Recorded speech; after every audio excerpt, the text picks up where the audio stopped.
Hi, now we come to the last exercise for the day, that is exercise 1.4. I know I've missed 1.1, but then it is very easy, so I'll discuss that in the end. The 1.4 exercise ka first part, write the following statements in symbolic form. So it's very simple, you just have to write in symbolic form. First, if a triangle is equilateral, then it is equiangular. So if and then are a part of the operator. That means a triangle is equilateral will be P and it is equiangular will be Q. So P is a triangle is equilateral, Q is it is equiangular. So if and then cannot be included in P and Q because they are the part of operator. Operators cannot be included in P and Q. The symbolic form is P implies Q. Sum is over. Implies because if then है इसके लिए. Second is it is not true that I is a real number. तो इसमें एक ही sentence है because the operator is not. इसका पूरा meaning है सिर्फ not. So P is I is a real number और symbolic form सिर्फ negation of P. Third है even though it is not cloudy it is still raining. अभी ये जो क्वेश्चन है यहाँ पे not आया है तो हम लोग कैसे करते देखो. तो फर्स्ट हम लोग लेंगे, ये तो ऑपरेटर है एंड का काम कर रहा है ये, तो इट इज़ क्लाउडी ये भी ऑपरेटर है, तो इट इज़ क्लाउडी हमारा पी होगा और इट इज़ स्टिल रेनिंग ये तुम्हारा क्यू होगा. तो इट इज़ क्लाउडी पी हो गया और it is raining still raining Q हो गया. सिंबॉलिक फॉर्म ये देखो नॉट आया इसके लिए negation of P.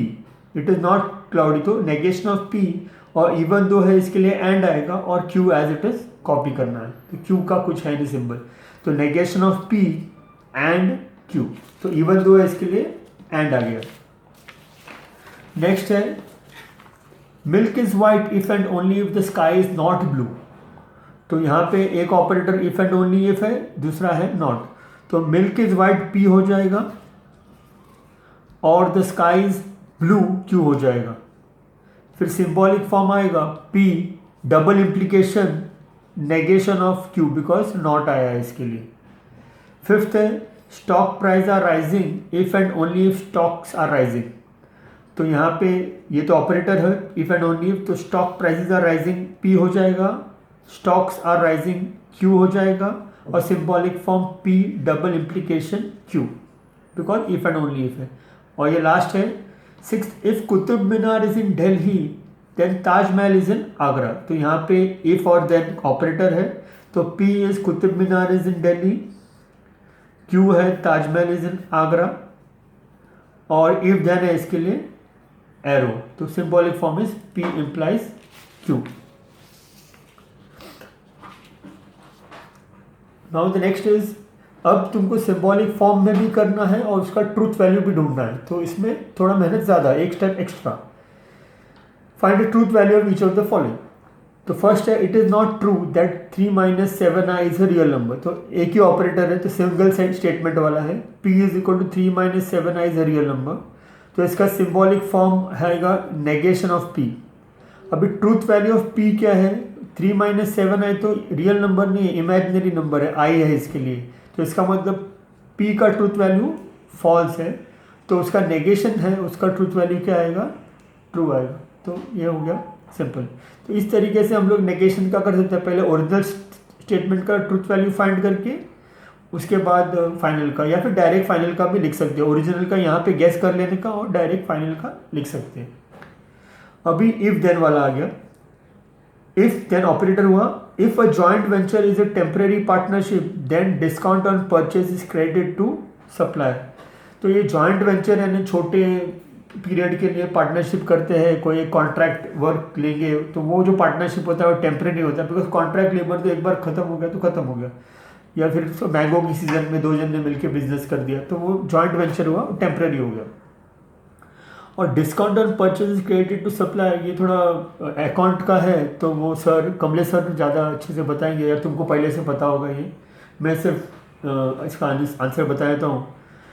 P is a joint venture is temporary partnership और Q is discount on purchase is credited to supplier. तो symbolic form आएगा P implies Q.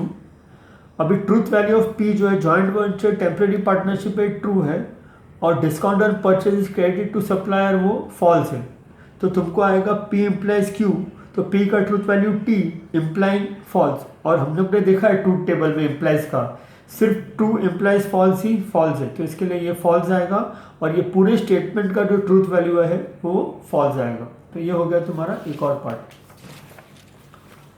नेक्स्ट है every accountant is free to apply his own accounting rules if and only if machinery is an asset. तो ये तुम्हारा if and only if आ गया operator. तो every accountant is free to apply his own accounting rules P हो गया, machinery is an asset Q हो गया, सिंबॉलिक फॉर्म आएगा P डबल इम्प्लीकेशन Q।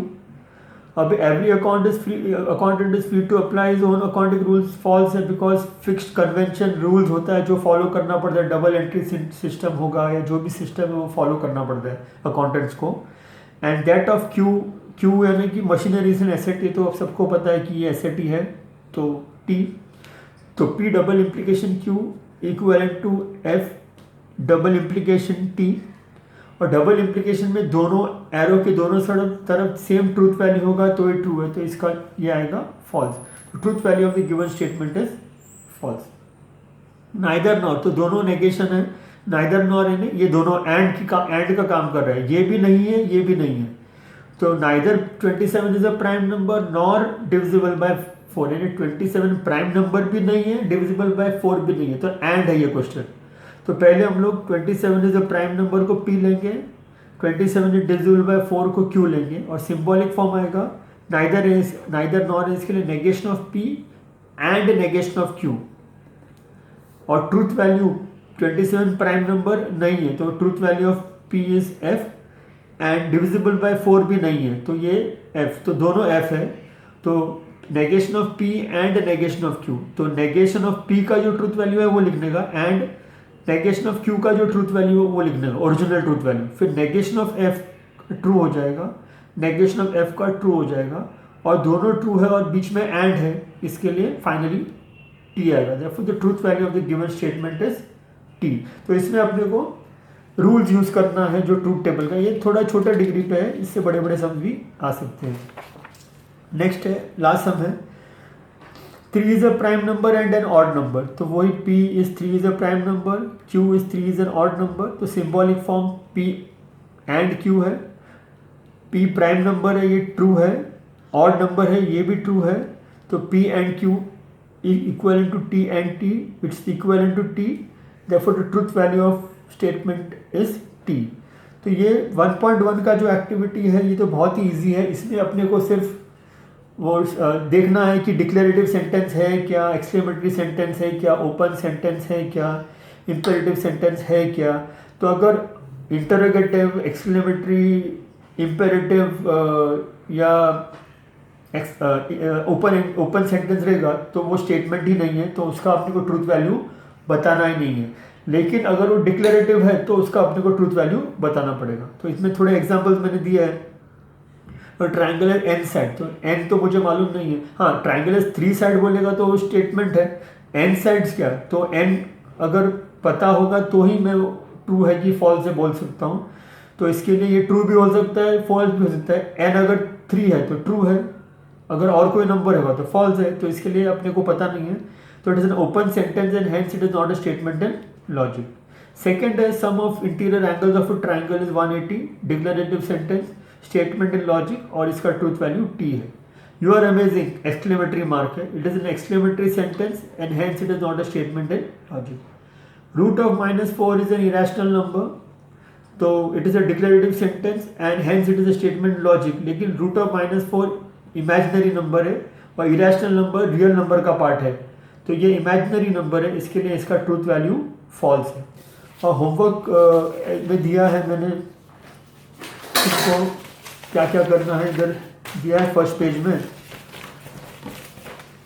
तो होमवर्क है आपका मिसलेनियस का 4th पार्ट का 1, 2, 3, और go through solve examples of page 1, 4, 5, 6, 7, 8 और 9। एग्जाम्पल 2 के पहले एक्सरसाइज 2 9th पार्ट का एग्जाम्पल 2। तो ये इंट्रोडक्शन था। होप ये वीडियो आपको हेल्प करेगा समझने के लिए sums. Thank you and bye. Sorry कल मैं अपलोड नहीं कर पाया। Thank you.